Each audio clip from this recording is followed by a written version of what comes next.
Jejak banjir Batavia, kutukan Sungai Ciliwung sejak masa VOC. Di sebuah pagi yang mendung di kawasan Kota Tua, Raka melangkah perlahan melewati deretan bangunan tua bercat putih gading. Langkahnya terhenti di depan Gedung Arsip Nasional, tempat ia berjanji untuk bertemu dengan Pak Wirya, seorang sejarawan yang telah puluhan tahun meneliti sejarah Batavia. Hembusan angin lembab dari arah pelabuhan Sunda Kelapa membawa aroma air sungai yang keruh, pertanda hujan semalam membuat permukaan Ciliwung kembali naik. "Raka, kamu datang tepat waktu," sambut Pak Wirya sambil menepuk bahu pemuda itu. "Ada yang ingin saya tunjukkan. Sesuatu yang sudah lama tenggelam, namun kini terasa begitu relevan." Mereka masuk ke ruangan arsip yang sunyi. Bau kertas tua langsung menyergap. Di atas meja kayu besar, Pak Wirya membuka sebuah peta Batavia abad ke-17. Di situ terlihat jelas kanal-kanal lurus yang dibuat menyerupai kota-kota di Belanda. "VOC memaksa Batavia meniru Amsterdam," ujar Pak Wirya. "Padahal tanah di sini rawa dan lembek. Sistem kanal Eropa tak cocok dengan dataran tropis. Disinilah masalah banjir Jakarta bermula." Raka memperhatikan garis aliran Sungai Ciliwung yang dipaksa dibelokkan. "Jadi, sejak awal kota ini dibangun dengan melawan alam." "Benar," jawab Pak Wirya. "Dan alam selalu menang." Ia lalu menunjukkan catatan tahun 1699, letusan Gunung Salak yang menyebabkan tanah longsor besar. Material longsoran terbawa ke Ciliwung, lalu mengendap dan mempersempit alirannya. Beberapa bulan kemudian, Batavia mengalami banjir paling parah dalam sejarah awalnya. Air menenggelamkan gudang VOC, merusak rumah-rumah penduduk, dan memicu wabah penyakit. "Masalahnya sama seperti sekarang," lanjut Pak Wirya. "Pendangkalan sungai, pemukiman di bantaran, dan sistem drainase yang tak pernah benar-benar sesuai dengan kondisi tanah." Raka mendengarkan dengan seksama. Dari luar gedung, suara klakson dan gemuruh kendaraan Jakarta modern terdengar samar. Ia membayangkan bagaimana kawasan ini dulu dipenuhi sampan, bukan mobil. Pak Wirya menghela napas panjang. "Raka, kalau masyarakat tahu bahwa banjir ini bukan masalah baru, mereka mungkin akan lebih menghargai sungai. Sejak masa Batavia, orang membuang sampah ke Ciliwung. Sejak masa Batavia, pemerintah selalu terlambat membenahi jaringan air." Raka menutup peta itu dengan hati-hati. "Saya ingin menceritakan semua ini. Banjir Jakarta bukan hanya bencana tahunan, tapi catatan panjang kegigihan dan kelalaian kita sebagai manusia." Pak Wirya tersenyum lemah. "Kalau begitu, perjalananmu baru dimulai." Narasi ini mengawali petualangan Raka menelusuri sejarah banjir Jakarta, dari masa kolonial hingga era modern, di mana setiap langkahnya membawa kesadaran bahwa masalah yang kita hadapi hari ini adalah bayangan dari masa lalu yang tak pernah benar-benar hilang. Mengapa Jakarta selalu banjir? Rahasia lama dari kota yang tenggelam. Hujan baru saja reda ketika Raka dan Pak Wirya berdiri di tepi Sungai Ciliwung di daerah Bukit Duri. Air sungai masih keruh kecoklatan, mengalir deras seolah membawa cerita panjang tentang manusia dan kota yang terus berjuang melawannya. Raka mengamati dinding beton yang kini membatasi aliran sungai. Ia mencoba membayangkan seperti apa sungai ini 3 abad lalu ketika Batavia masih berupa kota pelabuhan kecil dengan kanal-kanal yang rapi. Pak Wirya berdiri di sampingnya, memandangi pemukiman padat yang berdempetan di bantaran. "Lihat, Rat," ucapnya pelan. "Beginilah wajah Jakarta hari ini. Tanah tenggelam, populasinya bertambah, sementara ruang untuk air semakin tak ada." Raka mengangguk. Jadi benar bahwa banjir Jakarta bukan hanya soal hujan. "Jauh lebih rumit," jawab Pak Wirya. "Ini kombinasi sejarah, tata ruang yang salah, dan kebiasaan buruk manusia." Mereka berjalan menyusuri bantaran sungai, melewati lorong-lorong sempit penuh jemuran pakaian dan aroma masakan siang hari. Seorang lelaki tua, Pak Leman, menghampiri mereka. Tubuhnya kurus namun kuat. "Kalian dari mana? Mau meneliti banjir lagi?" tanyanya. Raka memperkenalkan diri. "Iya, Pak. Saya sedang membuat dokumentasi sejarah banjir Jakarta." Pak Leman tersenyum pahit. "Wah, itu cerita panjang, Nak. Saya lahir di sini. Sejak saya kecil, banjir itu sudah seperti tamu tahunan. Air datang, kami mengungsi. Setelah surut, kami kembali lagi. Begitu terus. Pak Wirya menimpali, dulu, daerah ini adalah tanah rawan banjir sejak masa kolonial. Namun jumlah penduduk jauh lebih sedikit, sehingga air masih punya banyak ruang. Pak Leman mengangguk. Sekarang, lihat saja sendiri. Ia menunjuk ke barisan rumah-rumah yang saling menempel, berdiri di atas tanah yang sudah turun beberapa meter dibanding permukaan jalan raya. Setelah berpamitan, Raka dan Pak Wirya kembali ke jalan besar. Fenomena yang Pak Leman ceritakan itu disebut subsiden, jelas Pak Wirya. Tanah Jakarta turun setiap tahun, terutama di utara. Pemompaan air tanah yang berlebihan membuat lapisan tanah amblas. Raka terkejut. Jadi Jakarta benar-benar tenggelam. Beberapa bagian sudah, kata Pak Wirya.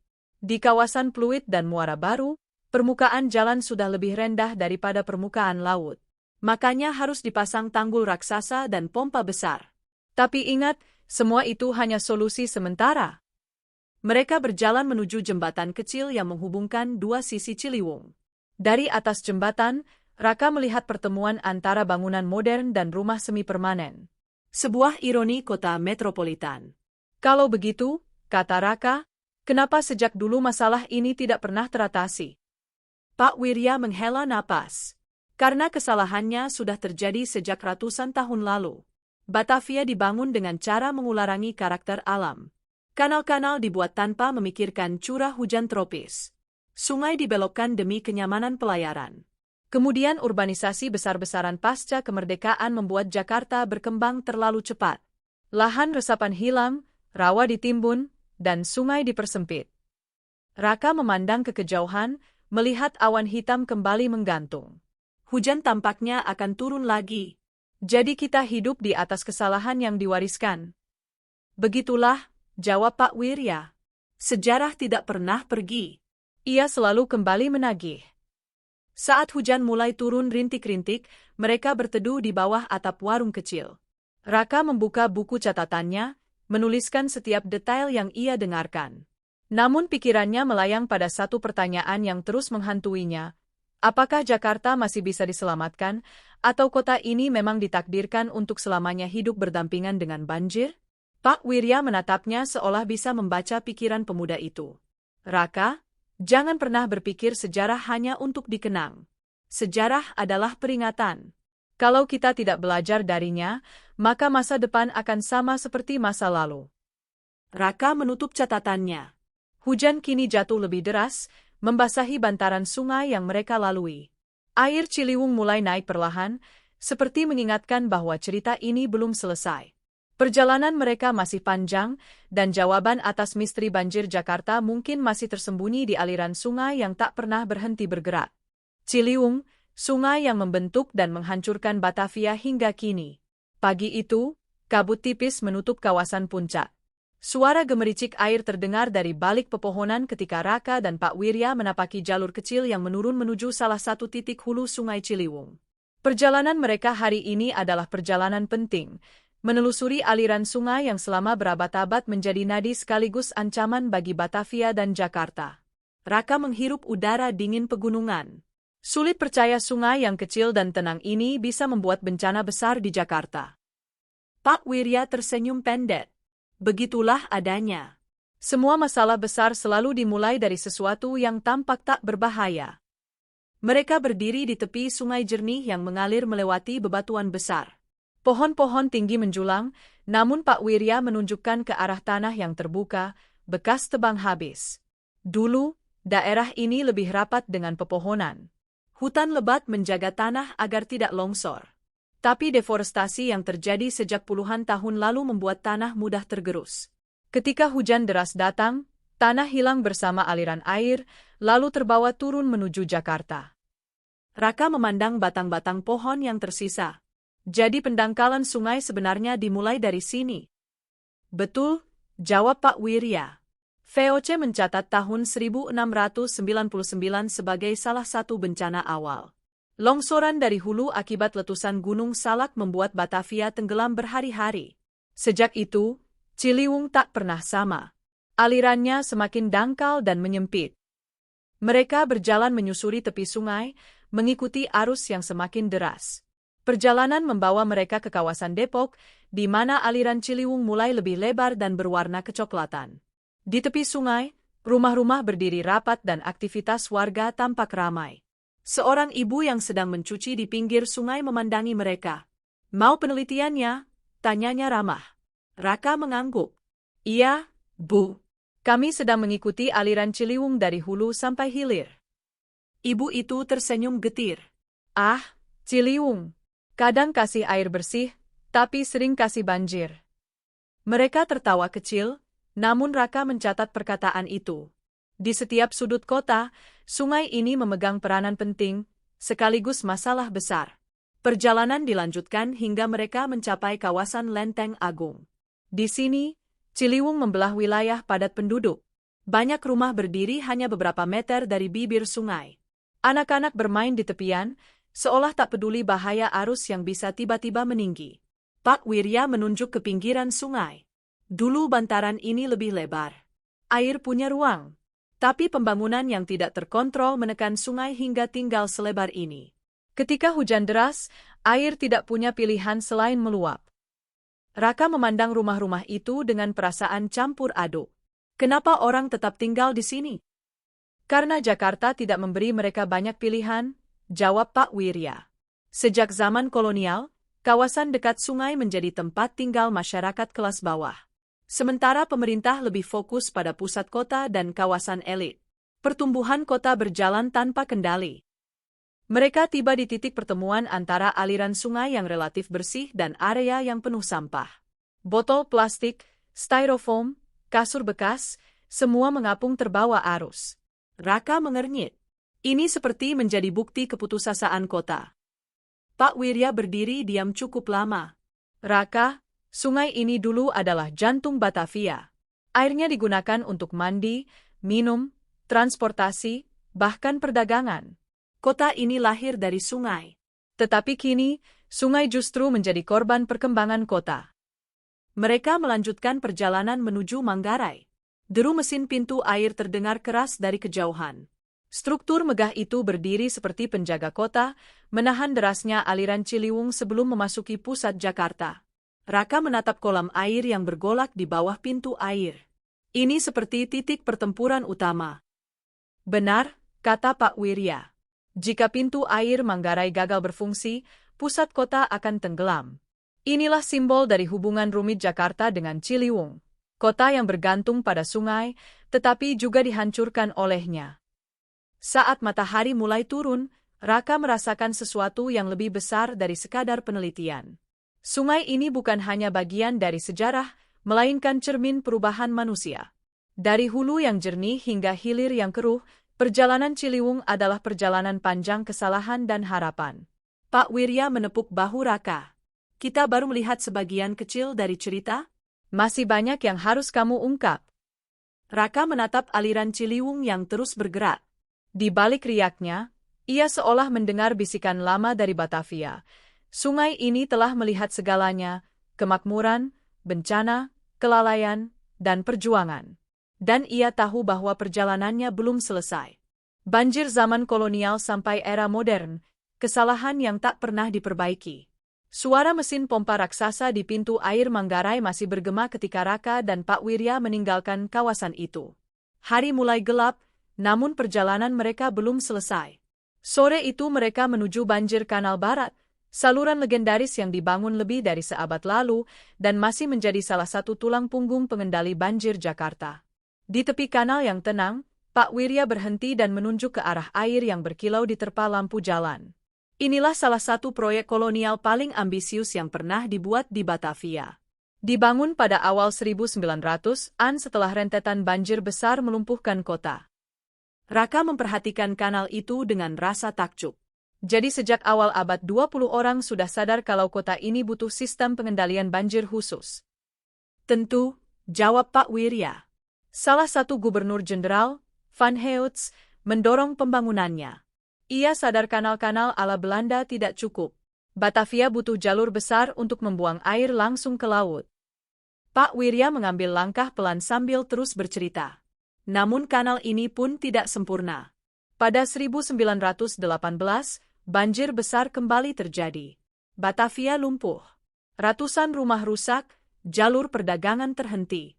Orang-orang menyalahkan sistem kanal, tapi kenyataannya masalah ada di hulu dan tata ruang, sama seperti sekarang. Raka mengangguk. Jadi kesalahan yang sama terulang, berulang-ulang. Ya, kata Pak Wirya dengan suara berat. Kota ini selalu mencoba memperbaiki dampak, tapi jarang menyentuh penyebab. Mereka melanjutkan perjalanan ke arah selatan, ke kawasan Menteng. Di sini suasana berubah drastis, jalan lebih lebar, pepohonan rindang, bangunan rapi. Inilah kawasan yang dirancang Belanda sebagai kota modern pertama di Hindia Belanda, jelas Pak Wirya. Salah satu alasan kawasan ini jarang banjir adalah perencanaannya matang, banyak ruang hijau, banyak resapan air. Bandingkan dengan daerah yang tumbuh tanpa rencana.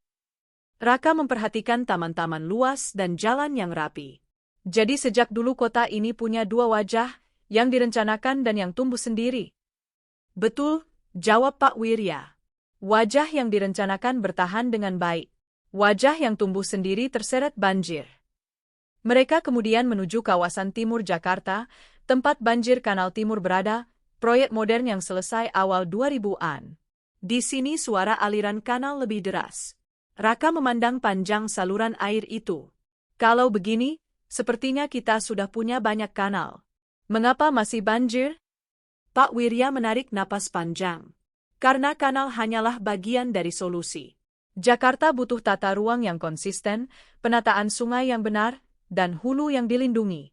Tanpa itu semua, kanal hanya menjadi penahan sementara. Jadi dari zaman kolonial sampai sekarang, masalahnya tetap sama, tanya Raka. Kesunyian sejenak mengisi udara. Pak Wirya akhirnya menjawab, masalahnya sama, tapi skalanya makin besar. Dulu penduduk Batavia hanya puluhan ribu. Sekarang Jakarta dihuni lebih dari 10 juta orang. Banjir yang dulu hanya menggenangi kampung, kini bisa membuat ibu kota berhenti. Raka merasakan bebannya. Apa semua proyek ini pernah berhasil? Tentu berhasil, jawab Pak Wirya. Banjir Kanal Barat mengurangi banjir di wilayah barat. Banjir Kanal Timur menolong wilayah timur.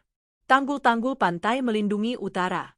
Tapi, semua itu hanya menahan, tidak memperbaiki akar masalah. Mereka berhenti di sebuah jembatan kecil. Air kanal mengalir tenang di bawah kaki mereka.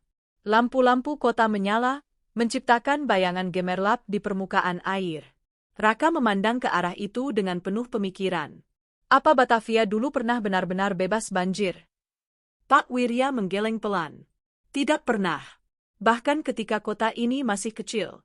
Catatan VOC menyebutkan banjir setiap musim hujan. Yang berubah hanya skala, bukan hakikatnya.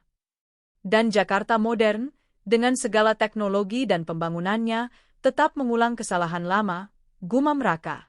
Pak Wirya meletakkan tangannya di bahu pemuda itu. Raka, sejarah tidak hanya tentang kegagalan. Dari masa ke masa, orang selalu mencoba memperbaiki kota ini. Yang kamu lihat sekarang adalah perjalanan panjang perjuangan manusia melawan alam, dan alam selalu memberi pelajaran. Angin malam bertiup, membawa aroma lembab dari kanal. Raka menatap aliran air itu, menyadari bahwa sejarah banjir Jakarta adalah cermin dari hubungan manusia dengan kota, sungai, dan dirinya sendiri. Sebuah hubungan yang rumit, penuh kesalahan, namun juga penuh harapan. Masih ada satu bab terakhir yang harus kamu pahami, kata Pak Wirya. Sesuatu yang akan kau temukan di Arsip Nasional. Raka menatapnya. Dokumen VOC itu. Pak Wirya mengangguk. Ya, saatnya kita kembali ke awal. Raka merasakan detak jantungnya meningkat. Perjalanan mereka semakin mendekati inti misteri. Cerita tentang kota yang sejak kelahirannya sudah diperingatkan akan nasibnya. Dan malam itu, di tepi kanal yang tenang, ia tahu bahwa bagian terakhir perjalanan ini akan mengubah cara pandangnya terhadap Jakarta untuk selamanya. Pertarungan Jakarta melawan air, sejarah suram yang terulang lagi. Langit Jakarta pagi itu tampak pucat, seolah ikut menyimpan beban kota yang tak pernah selesai bergulat dengan air. Raka berjalan cepat menuju gedung Arsip Nasional, tempat pertemuan terakhirnya dengan Pak Wirya. Bangunan tua itu berdiri megah, dengan dinding tebal khas abad ke-18, menyimpan jutaan cerita yang telah lama tertidur. Namun hari ini, Raka merasa ada sesuatu yang menunggu untuk dibangunkan. Pak Wirya sudah menunggunya di pintu masuk, tampak lebih serius dari biasanya. Raka, katanya, hari ini kita menyelesaikan perjalanan panjang kita. Ada sebuah dokumen VOC yang ingin saya tunjukkan, dokumen yang mungkin bisa menjelaskan mengapa kota ini seperti ditakdirkan untuk terus berhadapan dengan banjir. Mereka melangkah masuk ke ruang arsip yang dingin dan sunyi. Tumpukan buku tua dan lembaran peta berbaris rapi, seolah menjadi saksi bisu dari perjalanan 3 abad sejarah Batavia dan Jakarta. Di meja kayu besar, sebuah kotak kayu tua sudah terbuka, di dalamnya gulungan kertas berusia ratusan tahun. Pak Wirya mengambilnya perlahan, lalu membentangkannya di atas meja. Aroma kertas tua langsung menyebar. Ini adalah laporan tahun 1657, jelas Pak Wirya. Ditulis oleh seorang insinyur Belanda bernama Cornelis van der Vecht. Laporan ini diserahkan kepada Gubernur Jenderal VOC saat itu. Raka menunduk, membaca huruf-huruf tua yang diterjemahkan oleh arsiparis. Kata-kata yang tertulis membuatnya merinding. Tanah di sekitar benteng Batavia terlalu lunak untuk menahan bangunan yang besar. Air rawa merembes dari segala arah. Jika Batavia terus dibangun di sini tanpa memperbaiki aliran sungai, kota ini akan tenggelam pada waktunya. Raka terdiam. Jadi sejak abad ke-17 mereka sudah memperingatkan hal ini. Betul, jawab Pak Wirya lirih. Namun VOC memilih bertahan demi perdagangan. Lokasi Batavia strategis, dekat pelabuhan, dan pusat aktivitas ekonomi. Mereka tahu risikonya, tapi tetap melanjutkan pembangunan. Raka menatap peta lama Batavia. Kanal-kanal lurus, sungai yang dipaksa menyimpang dari alurnya, dan rawa yang ditimbun. Seolah-olah kota ini dibangun melawan logika alam, gumamnya. Kau benar, kata Pak Wirya. Dan itu terus berlanjut sampai kini. Mereka duduk lama dalam keheningan. Di luar, suara kendaraan Jakarta bergema samar. Raka merasakan seolah zaman kolonial dan modern bertabrakan di dalam kepalanya. Pak Wirya melanjutkan, setiap zaman berusaha memperbaiki banjir.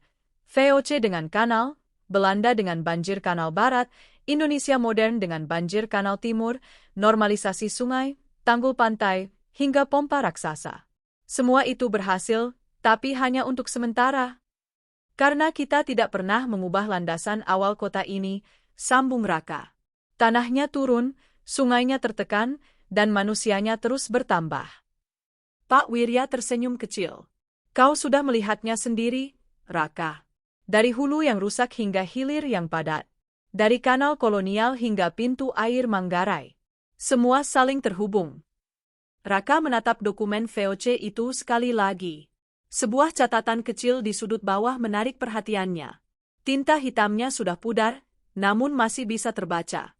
Jika kota ini hendak hidup abadi, maka biarkan air menemukan jalannya. Kalimat itu menggema di kepala Raka. Ia bangkit dari kursinya. Jadi selama ini kita selalu memaksa air mengikuti kehendak kita. Padahal seharusnya kita yang menyesuaikan diri. Begitulah, kata Pak Wirya. Itu inti dari hubungan Jakarta dan air. Kita terus berusaha menundukkannya, padahal yang kita perlukan adalah ruang untuk berdamai dengannya. Raka berjalan ke jendela besar Arsip Nasional. Dari sana, ia melihat Jakarta, gedung-gedung tinggi, jalan padat, dan sungai-sungai kecil yang menyelinap di antara bangunan. Kota yang bising, hidup, keras kepala, dan rentan. Pak, kata Raka, setelah semua yang kita lihat, apakah Jakarta masih punya harapan? Pak Wirya berdiri di sampingnya. Harapan selalu ada. Tapi harapan tidak datang dari beton atau pompa. Harapan datang dari pengetahuan. Dari memahami sejarah. Dari tidak mengulangi kesalahan. Raka menatap wajah tua itu. Dan tugas saya adalah menceritakan semuanya. Ya, jawab Pak Wirya. Karena sejarah adalah peringatan. Dan peringatan hanya berguna jika didengar. Raka menutup dokumen VOC itu dengan hati-hati. Hatinya terasa penuh. Ia datang sebagai peneliti sejarah, tetapi pulang sebagai seseorang yang mengerti bahwa banjir Jakarta bukan hanya bencana alam, melainkan kisah panjang sebuah kota yang memaksa dirinya melawan watak tanah dan air. Ketika mereka keluar dari gedung, hujan mulai turun, rinci ringan, namun cukup membuat tanah basah. Raka menatap ke langit. Hujan itu terasa seperti salam dari masa lalu, mengingatkan bahwa kisah ini belum selesai. Dan di tengah hujan yang turun, Raka tahu bahwa pertarungan Jakarta melawan air akan terus berlanjut selama manusia tetap membangun kota ini dan selama Sungai Tua Ciliwung terus mengalir membawa sejarahnya. Di tepian Ciliwung yang tak pernah benar-benar tidur, kisah panjang banjir Jakarta dari masa Batavia hingga hari ini terus menjadi pengingat bahwa kota ini dibangun di atas sejarah yang penuh dinamika. Melalui mata Ardan, Nadia, dan para tokoh yang kita ikuti sejak narasi pertama, kita melihat bahwa banjir bukan hanya persoalan air yang meluap, ia adalah persoalan manusia, pilihan, kebijakan, dan waktu. Namun, dari setiap genangan yang surut, selalu tumbuh harapan baru. Harapan bahwa masa depan Jakarta bisa lebih baik, lebih tangguh, dan lebih siap menghadapi alam yang terus berdialog dengan manusia. Semoga cerita ini menjadi ajakan untuk memahami, bukan sekadar mengeluh, dan menginspirasi langkah kecil menuju perubahan besar.